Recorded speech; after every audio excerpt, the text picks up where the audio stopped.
दोस्तों, एक नगर में एक महान बौद्ध भिक्षु रहा करते थे। वह बहुत ज्ञानी थे और बहुत ही शांत स्वभाव के थे और उनकी यह बात ही उनकी विशेषता भी थी। एक बार की बात है, बौद्ध भिक्षु नगर वासियों को उपदेश दे रहे थे। बौद्ध भिक्षु कह रहे थे कि शब्दों में जीवन बदलने की शक्ति होती है। अपने शब्दों से जीवन बदला जा सकता है। हम जो भी शब्द अपने लिए या दूसरों के लिए कहते हैं या जो भी बातें करते हैं, उस पर हमें ध्यान देना चाहिए। इतना कहकर बौद्ध भिक्षु ने अपना उपदेश समाप्त किया और वहां से चले गए। एक दिन वह बौद्ध भिक्षु एक मार्ग से होकर गुजर रहे थे। उसी मार्ग से एक युवक होकर गुजर रहा था। उस युवक ने जब उन बौद्ध भिक्षु को देखा तो वह जोर जोर से हंसने लगा और कहने लगा, अरे साधु महाराज, आप तो ढोंगी है।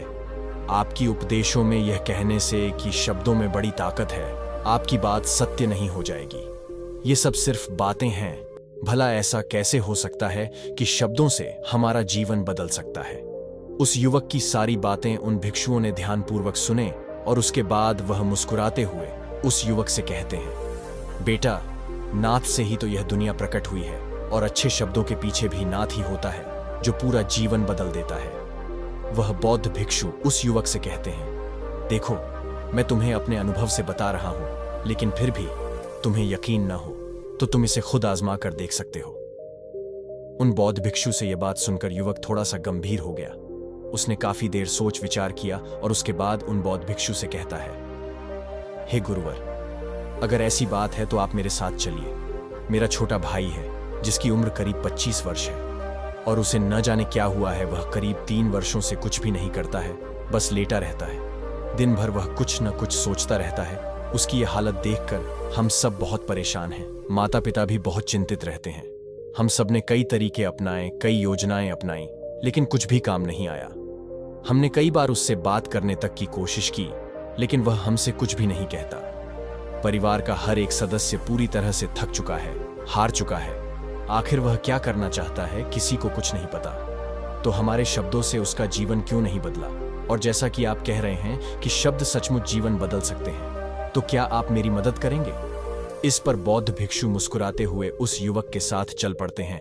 वह युवक उन बौद्ध भिक्षु को एक खेत में ले जाता है और अपने भाई की तरफ इशारा करके कहता है, हे गुरुवर, यही मेरा भाई है जो पूरे गांव में आलस और मक्कारी के लिए मशहूर है। आप कहते हैं कि शब्दों में वह शक्ति है जो हमारा जीवन बदल सकती है। तो क्या आपके शब्द जीवन बदल सकते हैं? अगर यह सत्य है तो आप इसका जीवन बदल कर दिखाएं। उन बौद्ध भिक्षुओं ने उस युवक के भाई को ध्यानपूर्वक देखा। वह एक पेड़ की छांव में आराम से सो रहा था। जब बौद्ध भिक्षु उस युवक के भाई के पास पहुंचे और आराम से उसके सर पर हाथ फिराते हुए कहते हैं, उठोगे, बहुत देर हो चुकी है। ये सोने का समय नहीं, ये तो जागने का समय है। उन बौद्ध भिक्षुओं की आवाज सुनकर वह लड़का थोड़ा सा अचरज में पड़ गया। आखिर कौन है जो मुझे इतने प्यार से जगा रहा है? वरना सभी गांव वाले तो मुझे आलसी और मक्कार ही कहते हैं। आखिर कौन है जो मुझे इतना अपनापन दिखा रहा है? उसने आंखें खोली और आंखें मलते हुए उसने पूछा, हे गुरुवर, आप कौन हैं और यहां क्यों आए हैं? इस पर बौद्ध भिक्षु उस युवक से कहते हैं, बेटा, यह प्रश्न तो मैं तुमसे करना चाहता हूं। तुम कौन हो? यही तो तुम्हें जानने की आवश्यकता है। उन बौद्ध भिक्षुओं की बात सुनकर वह लड़का जोर से हंस पड़ता है और कहता है, हे गुरुवर, यदि आपको मेरे बारे में जानना है तो जाइए और गांव के किसी भी सदस्य से पूछ लीजिए। आपको पता चल जाएगा कि मैं कौन हूं। आपसे हर कोई यही कहेगा कि वह तो आलसी है, मक्कार है। तरह तरह के ताने सुनाएंगे, तरह तरह की बातें कहेंगे। इससे आपको यह जरूर यकीन हो जाएगा और आपको यह पता भी चल जाएगा कि मैं कौन हूं। तभी बौद्ध भिक्षु मुस्कुराते हुए उस लड़के से कहते हैं, सबसे पहले मेरी बात सुन लो। मेहनती इंसान के खुद के शब्द उसे अंदर तक चोट पहुंचाते हैं। इसलिए कभी भी अपने आप को कुछ समय अपने शब्दों को सुधारो। और मेरी यह दूसरी बात भी सुन लो। मैंने उन गांव वालों से नहीं पूछा कि तुम कौन हो, मैं तुमसे पूछ रहा हूं कि तुम कौन हो। लेकिन तुमने तो अपनी आदतें मुझे बताई। आलस तुम्हारी पहचान नहीं, तुम्हारी आदत हो सकती है। और इंसान नहीं, उनकी आदतें खराब होती है। इसलिए तुम आलसी और मक्कार नहीं हो, यह तो तुम्हारी आदत है। बस इतनी सी बात है जो गांव वाले नहीं समझ सकते हैं। ये सारी बातें सुनकर वह लड़का थोड़ा सा आश्चर्यचकित रह गया क्योंकि गांव वाले हमेशा उसे मक्कार, आलसी और तरह तरह के ताने ही सुनाया करते थे। उन बौद्ध भिक्षुओं की यह बात सुनकर उस लड़के की आंखों में आंसू आ गए।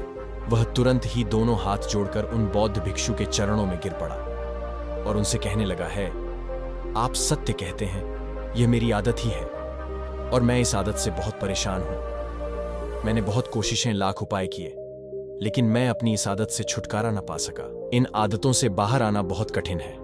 मैंने कई बार आलस छोड़ने का प्रयास तक किया, पूरी कोशिश भी की, लेकिन कोई लाभ नहीं हुआ। मैं जब भी कोई कार्य करने की कोशिश करता हूं तो पता नहीं क्यों मेरा मन कहीं और भागने लगता है। मेरा दिमाग किसी और दिशा में काम करने लगता है और मैं उस काम पर ध्यान ही नहीं दे पाता। मैं क्या करूं, कैसे करूं, मुझे कुछ भी समझ नहीं आता। जब भी मैं किताबें पढ़ने की कोशिश करता हूं तो मुझे नींद आने लगती है। मन में एक अजीब सा दर्द महसूस होता है। ऐसा लगता है कि मेरा जीवन यूं ही व्यर्थ जा रहा है। और जब मैं इस दर्द को बर्दाश्त नहीं कर पाता तो मैं सो जाता हूं, ताकि जब मैं उठूं तो मुझे दर्द महसूस हो। और अब तो मुझे यह भी यकीन हो चुका है कि मैं इन आदतों से नहीं निकल सकता है। ये आदतें मुझे नहीं छोड़ने वाली। इस पर बौद्ध भिक्षु उस लड़के से कहते हैं, बेटा, यदि तुम इस साल की आदत को छोड़ना चाहते हो तो मैं तुम्हें एक सही उपाय बता सकता हूं, लेकिन उसके लिए तुम्हें कल सुबह मुझे मिलना होगा। तभी वह तरीका मैं तुम्हें बताऊंगा। यदि तुम उस तरीके को सीखना चाहते हो तो कल सुबह मेरे पास चले आना। इतना कहकर बौद्ध भिक्षु वहां से चले गए। लेकिन उन बौद्ध भिक्षु की सारी बातें उस लड़के के कानों में गूंज रही थी। वह यह समझ नहीं पा रहा था कि आखिर बौद्ध भिक्षु उसे कौन सा मार्ग दिखाने वाले हैं। वह ऐसा कौन सा उपाय बता देंगे जिससे उसके जीवन से आलस्य हमेशा हमेशा के लिए खत्म हो जाएगा। देखते ही देखते रात हो गई। रात भर वह अपने बिस्तर पर करवट लेता रहा और उन बौद्ध भिक्षु की बातों के बारे में सोचता रहा। इसी प्रकार देखते ही देखते सुबह हो गई और वह लड़का उन बौद्ध भिक्षुओं के पास जा पहुंचा। वह लड़का उन बौद्ध भिक्षु को प्रणाम करता है और कहता है, गुरुवर, जैसा कि आपने कहा था, लीजिए, मैं आ गया।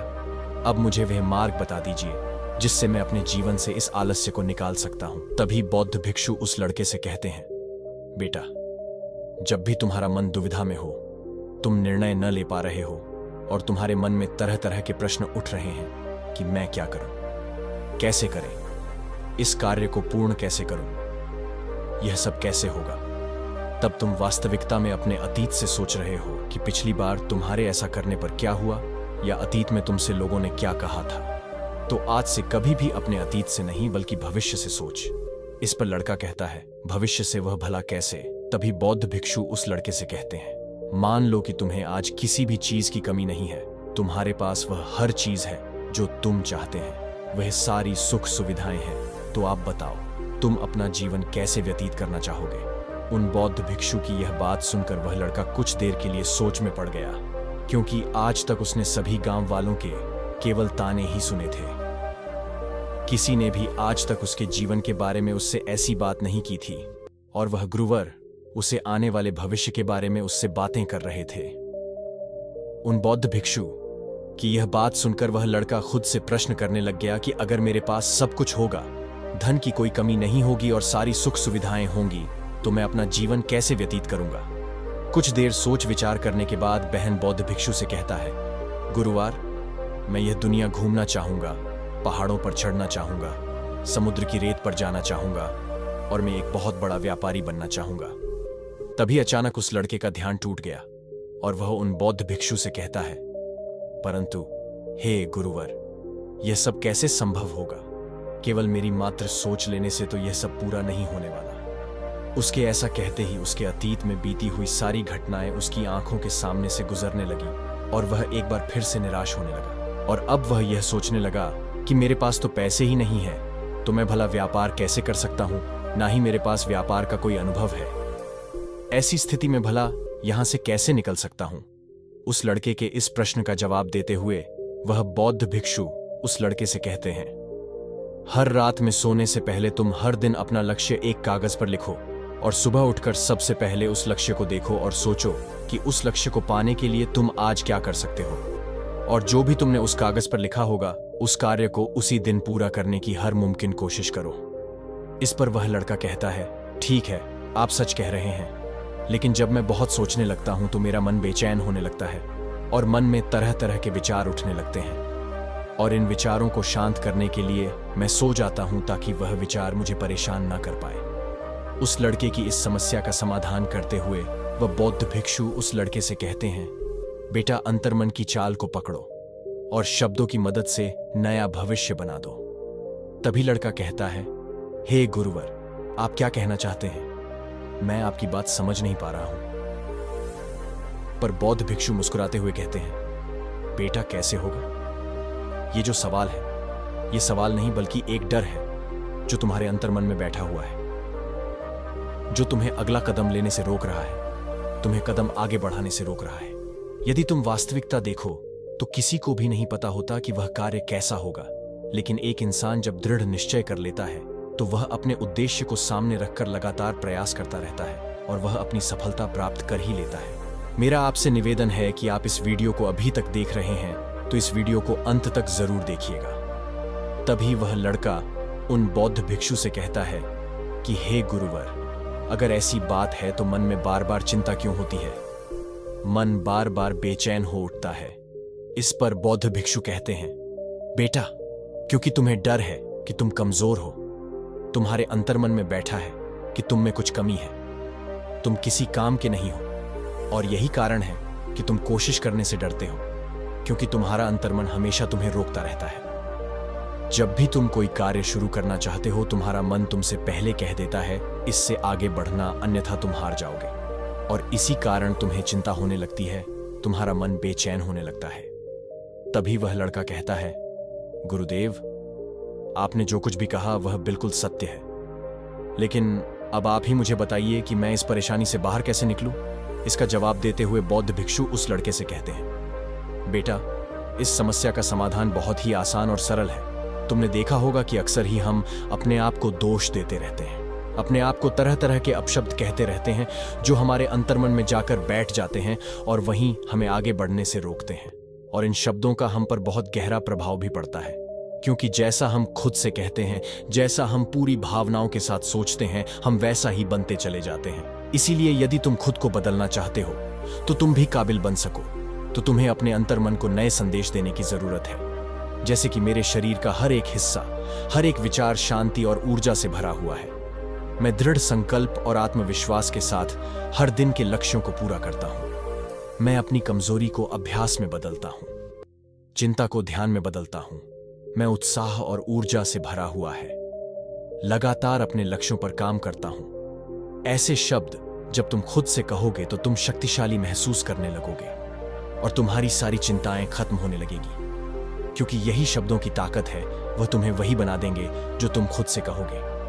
तुम जितनी भावना के साथ ये वाक्य बोलते हो, उसे महसूस करते हैं, उतनी ही भावनाओं से ये शब्द तुम पर असर करना शुरू कर दिया। धीरे धीरे यह शब्द तुम्हारे मन और व्यक्तित्व की सोच का हिस्सा बन जाए।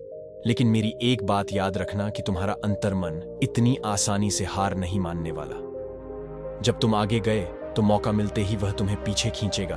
तुम्हारे अतीत के बीते हुए सारे कड़वे अनुभव तुम्हें याद दिलाएगा, ताकि तुम डरो और एक बार फिर से अपने लक्ष्य का पीछा करना छोड़ दो। लेकिन तुम्हें इसकी चिंता नहीं करनी है। उन सकारात्मक शब्दों के कारण तुम्हारा मन सकारात्मक विचारों को स्वीकार करने लगेगा। आगे वह बौद्ध भिक्षु उस लड़के को चेतावनी देते हुए कहते हैं, मेरी एक बात और याद रखना कि तुम्हारा ध्यान आलस्य पर नहीं होना चाहिए। अर्थात तुम्हें कभी आलस्य नहीं मिटाना, बल्कि तुम्हें एक नए भविष्य का निर्माण करना है, एक नए व्यक्तित्व का निर्माण करना है। तुम्हारा पूरा ध्यान केवल इस पर ही होना चाहिए। उन बौद्ध भिक्षुओं की बात सुनकर लड़का कहता है, ठीक है, आप जैसा कहते हैं मैं वैसा ही करूंगा। तभी वह बौद्ध भिक्षु उस लड़के से कहते हैं, बेटा, अभी तो मैं इस काम से जा रहा हूं, लेकिन कुछ सालों के बाद मैं वापस आऊंगा। इतना कहकर बौद्ध भिक्षु वहां से चले गए और वह लड़का अपने घर लौट गया। लेकिन अब उस लड़के के मन में तरह तरह के विचार चल रहे थे। वह लड़का यह सोच रहा था कि अगर मैं अपनी मनपसंद जिंदगी जीने लगा होगा, अगर मैं दुनिया घूमने लगा, नए लोगों से मिलने लगा और अपनी पसंद का काम करने लगा, तो मेरी जिंदगी कैसी होगी। उस बात को ध्यान करके उसने एक कागज पर अपना लक्ष्य लिखा और लिखकर सो गया। अगली सुबह जब उसकी आंखें खुलीं तो उसने उस पेपर पर लिखा हुआ लक्ष्य एक बार दोहराया। उसके बाद वह कुछ देर के लिए शांत हो गया। तभी उसे उन बौद्ध भिक्षु की बात याद आई कि तुम अपने लक्ष्य के लिए आज क्या कर सकते हो। उसने खुद से सवाल किया कि मैं आज अपने इस लक्ष्य को प्राप्त करने के लिए क्या कर सकता हूं। तभी उसे एक बार फिर से उस पेपर की तरफ ध्यान दिया। उस पेपर पर लिखा था कि मैं बाजार जाता हूं और लोग व्यापार करने की कौन सी चीजें, कौन से सामान लेकर आते हैं। मैं उन चीजों को देखता और उन चीजों को पता करता हूं। वह पढ़ने के बाद तुरंत ही बाजार चला गया।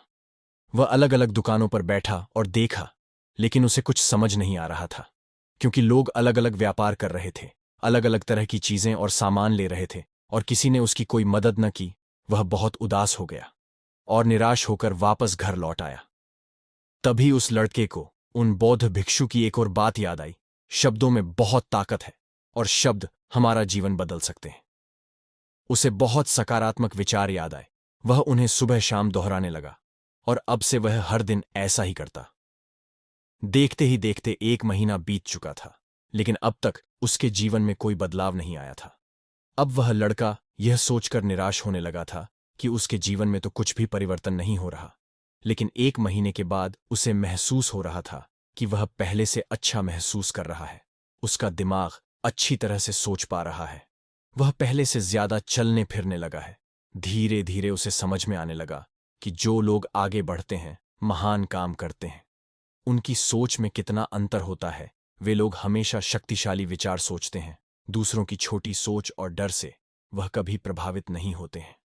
जब भी उनके सामने कोई मुश्किल आ पड़ती है तो वह घबराते नहीं, बल्कि उस समस्या का समाधान निकालते हैं। इस समस्या के समाधान पर ध्यान केंद्रित करते हैं और न ही वह कभी किसी का इंतजार करते हैं। वह केवल खुद पर विश्वास करते हैं और तुरंत ही कदम आगे बढ़ाते। जब उस लड़के को यह सारी बातें समझ में आने लगीं, तो उसने भी धीरे धीरे अपने कदम आगे बढ़ाने शुरू किया। उसने बिल्कुल वैसा ही व्यवहार करना शुरू किया। अब से वह कभी खाली नहीं बैठता था। जब भी उसका मन करता, वह बाजार जाता है और लोगों के बारे में जानता समझता है कि वो किस प्रकार व्यापार कर रहे, कौन सी चीजें खरीद रहे हैं और किन चीजों पर उन्हें लाभ हो रहा है। और जब उसका मन करता तो अपने पिता की मदद भी करता था।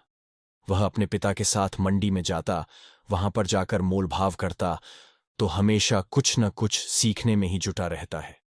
तभी एक दिन गांव में एक मसाले का व्यापारी आया। उसे कुछ पढ़े लिखे नौजवानों की जरूरत थी, जो माल की गिनती कर सके और हिसाब रखने का काम कर सके। वह लड़का अपने लक्ष्य को जानता था कि उसे क्या पाना है। उसे समझ में आ गया था कि इस काम से उसे बहुत कुछ सीखने को मिलेगा। बेहिचक के सेठ के पास पहुंच गया। वह जानता था कि उसे उस काम के बहुत कम पैसे मिलेंगे, लेकिन फिर भी वह उस काम को करने के लिए तैयार था। अब उस लड़के की सोच पूरी तरह से बदल चुकी थी। अब वह बाकी लोगों की तरह नहीं सोचता था। बहुत ईमानदार और समझदारी से काम कर रहा था।